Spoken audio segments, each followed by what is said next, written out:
This is PRIME7 Local News with Madeleine Collignon, Kenny Hinkley and meteorologist Carl Linders with your local weather. Now, PRIME7 Local News at 6. Tonight, a small victory for the families of those killed in a deadly tanker crash. The Dutch ambassador visits the restoration of Albury's most famous plane. Border cabbies say they don't fear a new Uber-style ride-sharing service. And the run of fine weather continues. I'll have your latest weather forecast for you soon. Good evening. A Wodonga business charged over a horror fuel tanker crash has failed in its bid to have the court case moved to Melbourne. 3 people were killed at Staghorn Flat when a petrol tanker disconnected from a truck and collided with 2 cars. There was a small win at Wodonga Magistrates Court today for the devastated families of the victims killed in a horror truck crash almost 4 years ago. 33-year-old Lisa Turner and her son Jack Wallace died after a petrol tanker collided with 2 cars at Staghorn Flat on the Wodonga-Yakandana Road in August 2014. Another woman, Peter Cox, was also killed. It's believed the tanker came loose as the truck was rounding a bend. After an extensive police investigation, the truck driver was deemed to not be at fault. Wodonga business Heavy Mechanics was charged by WorkSafe over the fatal incident. Appearing via video link today, the business applied for the matter to be moved to Melbourne. Barrister Daniel Gurvich argued the change of venue was needed to ensure a fair trial, as well as avoiding any detriment to the accused business, saying any adverse media attention would have a devastating effect. Prosecutor Duncan Chisholm argued the victims' families wanted it to be heard in Wodonga, and when asked by the magistrate about the detriment to the business, simply replied it was difficult to quantify.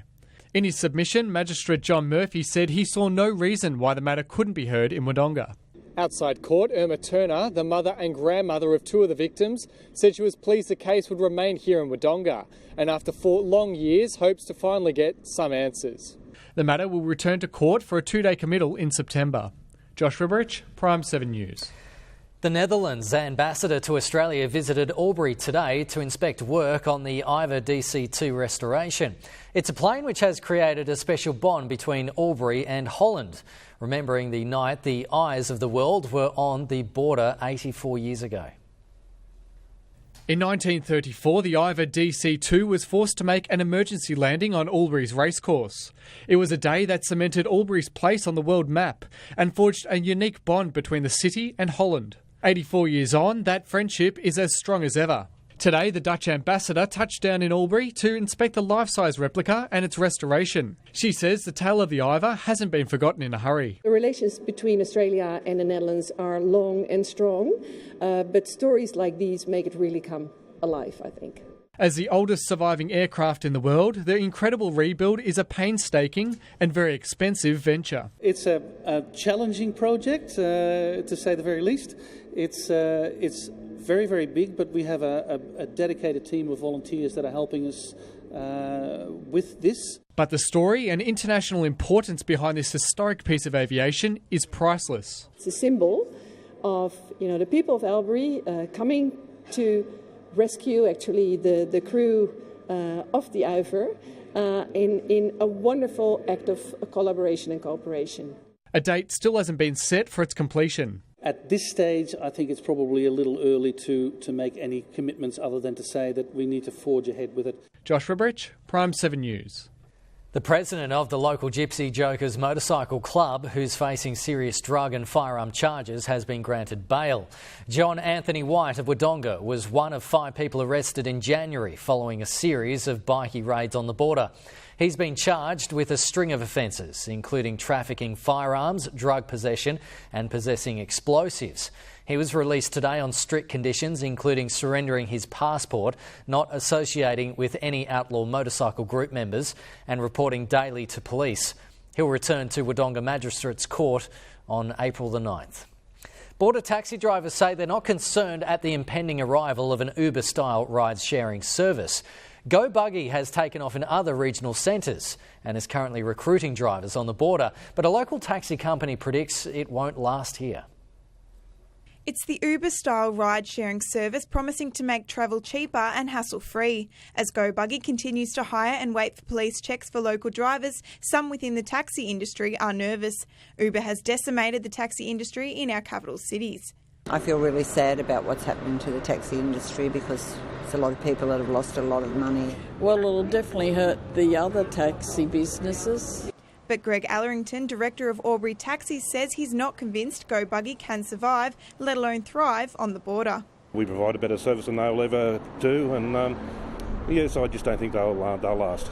Existing taxi owner-drivers can also sign up to drive for GoBuggy if they're willing to adopt their rules and rates, but Mr Allerington says it's unlikely local cab drivers will register to double as GoBuggy drivers. There's no chance that they'll be around for a long period of time, so I think the drivers just realise they're wasting their time going with the new organisation. GoBuggy has already been successfully rolled out in Wagga, and despite less interest from drivers here on the border, local residents say they'll certainly use the ride-sharing service. It'll certainly even out the competition. A lot more cheaper than taxis, yeah. Applications to become a GoBuggy driver remain open. While it hasn't announced a launch date, it will begin with 5 cars and drivers on the border. Jessica Gledhill, PRIME7 News. The state government has introduced a cap on the number of poker machines in high-risk country areas. It comes as communities cry foul on the gaming industry, with many prone to problem gambling, arguing they're being strategically targeted. A cap has been introduced on the number of pokies in problem gambling hotspots. It's part of a suite of measures announced by the state government today to tackle the issue, which has ripped many country families and communities apart. The overall number of machines in the state is already capped, but there's been widespread criticism pokie machines are being strategically placed in high-risk vulnerable communities, many of them in the country. So the government is now stopping venues in specific red zones from applying for more machines. Here you can see most of the red zone area is in country New South Wales. PRIME7 has been told places like Orange, Mudgee, Inverell, Moree, Ballina, Taree, West Tamworth, Tumut and Wagga Wagga. About 20% of the state will now become a no-go zone. A no-go zone for additional machines, ensuring the number of machines in these areas can only ever fall. And we will bolster measures to address problem gambling. But the Greens say today's announcement simply cements the status quo. The problem of pokies being targeted at vulnerable communities isn't being made better, it's simply being maintained. The minister says the number of poker machines in areas can only go down, but this package doesn't include any incentives for the removal of machines. The changes came into effect when the legislation was introduced in Parliament today. Serena Nastasi, PRIME7 News.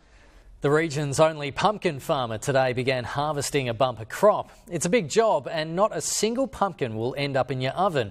It's purely to produce a record crop of pumpkin seeds. Pumpkin farmer Peter Antonello will spend the next 20 days in his tractor, harvesting his 35-acre Myrtleford property. He'll harvest a staggering 200,000 pumpkins at the slow and steady pace of 1.1 kilometres per hour. This is a roller. It's got spikes on it. It spikes the pumpkins. Then there's like a hammer inside there which smashes them, and then it just separates the seed from the pulp. And seed goes out one side and pulp goes out the back. Peter only became a pumpkin farmer after the local tobacco industry collapsed in 2006. We've been growing it for about 3 years now, and this is probably the best crop we've had. Styrian pumpkins are grown solely for their highly nutritious pumpkin seeds. Once harvested, all the seeds go to Australia's own pumpkin seed company. And company owner Sharon Rivet is set to receive the record-breaking 10 tonnes of pumpkin seeds, all from Peter's farm. We have other farmers that we work with, bring into our family, and they grow specifically for us. We help them, we supply them with equipment and also then the planting seeds. So all the seeds then come back to us, we know how they're grown, and we work very closely with them. Despite harvesting only for the seeds, there's no waste. The smashed pumpkins are used as fertiliser or feed for cattle and pigs. Eleanor Bone, PRIME7 News. Last year's deadly flu season has prompted a warning from pharmacists to get vaccinated early this year. Vaccines administered by specially trained pharmacists will soon be available at local chemists. Pharmacists say now is the perfect time to get the vaccination in preparation for the colder months. While the flu may not always affect everyone every year, it can lead to loss of work and loss of income. Bookings will be available from the middle of this month. A pair of border kids are using an unusual talent to raise money for a good cause. 12-year-olds Harvey Carell and Will Erickson will ride their unicycles from Myrtleford to Bright, raising money for the Fred Hollows Foundation. The team, Unicycle for Sight, has already collected more than $1,500 for the charity. Raising money for the Fred Hollows Foundation. So please donate and yep, that's all. They'll begin the 34-kilometre journey on March the 24th. Well, Carl is on holidays this week, but Liz Gwynn is here for a quick check of our local weather. And Liz, a little bit fresh today in that wind. It's mild but dry at the moment. Yeah, absolutely, Kenny. That run of fine and settled conditions is definitely continuing. Hello, everyone. Another cloudy but dry day today. It was quite windy in parts, getting up to 46 kilometres an hour in some alpine areas. Now, it was a very different story along the coast of northeast New South Wales, with a very wet day there today with severe thunderstorms around. Now, temperatures fell to a very cool 9 degrees in Benalla before a top of 29. It was 29 degrees in Wangaratta after a low of 9, and 28 was the top in Albury after a low of 15. It felt very fresh indeed in Mount Hotham with 0 overnight. Now, we can expect temperatures to rise at the end of the week into the weekend. It could feel quite warm, even humid on Sunday. So, Kenny, I'll have all those details straight after sport for you. Sounds good. We'll catch you a bit later. Thank you, Liz. Still to come in PRIME7 News, local students prepare for the TAFE Olympics. And after the fire comes a rebirth. A date set for the grand reopening of Beechworth's IGA.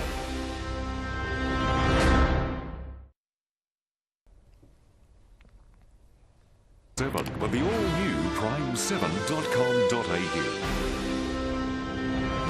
A Beechworth supermarket that was destroyed by fire will officially reopen its doors next month. Since the fire, the supermarket has been temporarily running out of a plumbing shop building in Harper Avenue.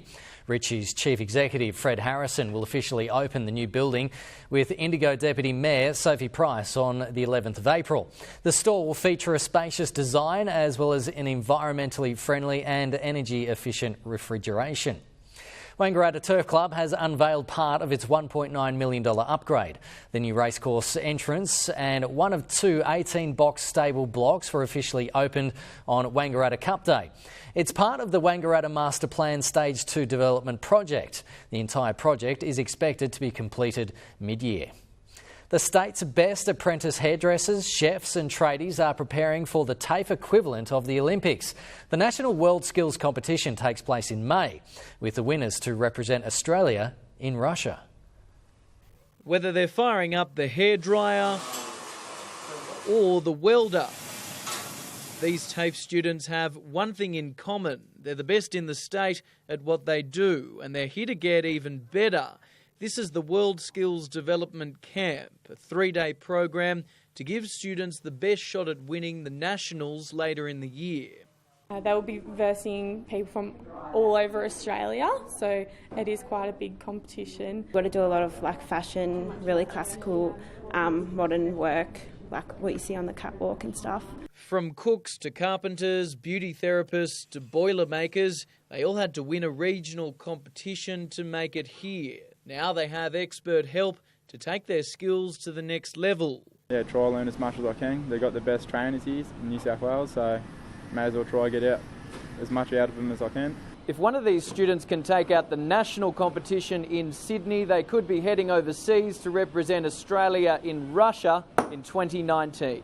Gabby Ware represented Australia in Abu Dhabi in 2016 and is back to help students with the huge task ahead of them. It covers nearly every skill in hairdressing for 3 days, so we definitely work on over a week over a few different skills, perfecting it. The competition also proving that uni isn't the only path to success. Because if you've been to WorldSkills and you've been awarded a gold, silver or bronze, that's a huge tick in your box when you turn up to a future employer. The WorldSkills Nationals kick off in Sydney at the end of May. Floyd Cush, PRIME7 News. Still to come in Prime 7 News, a couple of our young swimming stars prepare for the National Championships and a huge injury blow for the Auburn Tigers on the eve of the new season. We'll be right back.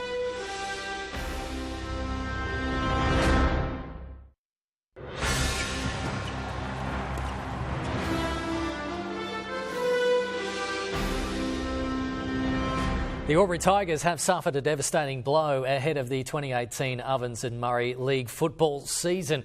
Erich Youthia suffered serious ankle injuries during a promotional video for the upcoming season last night at the Lavington Sports Ground. The big forward played 19 games for Albury last year and was instrumental in the club playing in a 9th straight grand final. He finished 4th in the league's goal kicking with 47 goals. Yeah, you never like to see any of the good players go down and any of our players, and we don't know the full extent of his injury as yet, but certainly not what you want on the eve of the season. The full extent of the injury is not yet known, but the versatile Tiger is expected to undergo surgery later this week. The National Age Swimming Championships at the Sydney Olympic Park Aquatic Centre will have an Albury flavour as a couple of rising local stars prepare to take on Australia's best young swimmers. 2 local swimmers will be among the next crop of stars hitting the water at the National Age Championships after the Commonwealth Games. Oh, it's so exciting. It's a dream. Honestly, competing against all the really fast swimmers, it's just going to be so cool.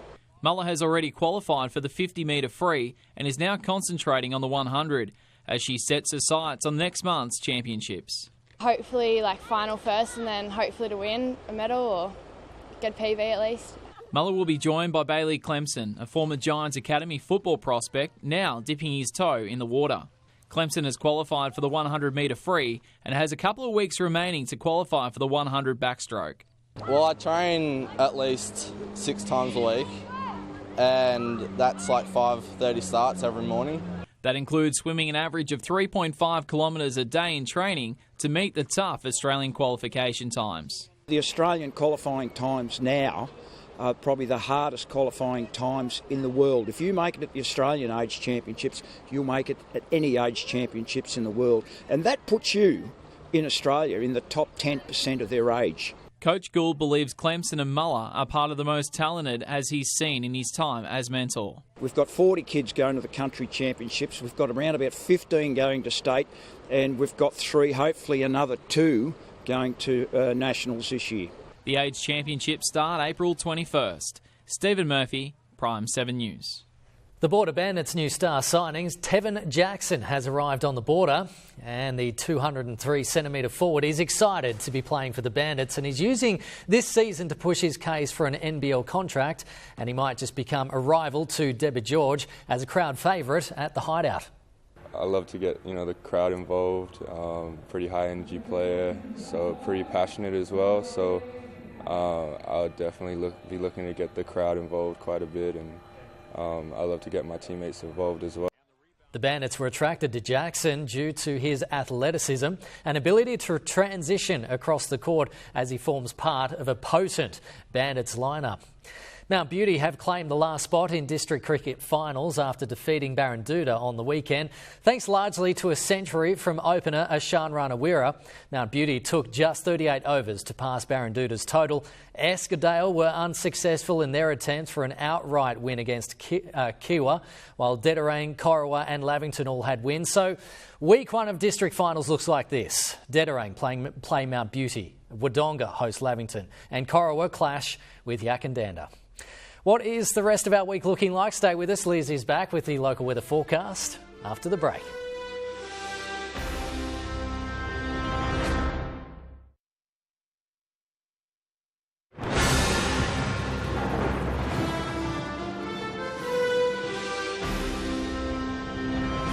Back to Liz for the local weather forecast. And Liz, you said earlier that it's going to be warming up this week.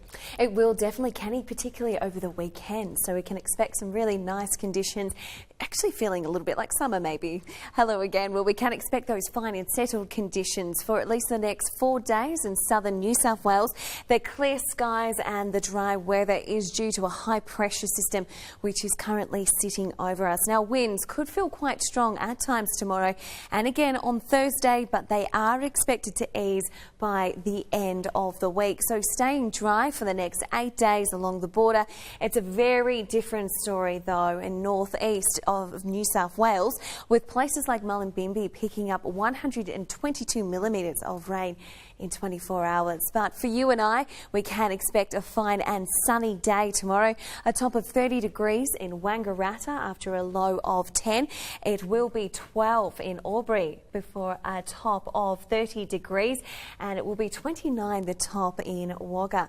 Now overnight temperatures will be staying pretty comfortable on Thursday, dropping to a low of 13 degrees in some places. Benalla rather, dropping to a low of 12 before 31 and just 11 in Beechworth. Now, fine and sunny day to end the working week. Temperatures will be in the low 30s for most areas. Now, there's your sunrise there for you. So, a few sunny days on the way before temperatures will start to rise over the weekend.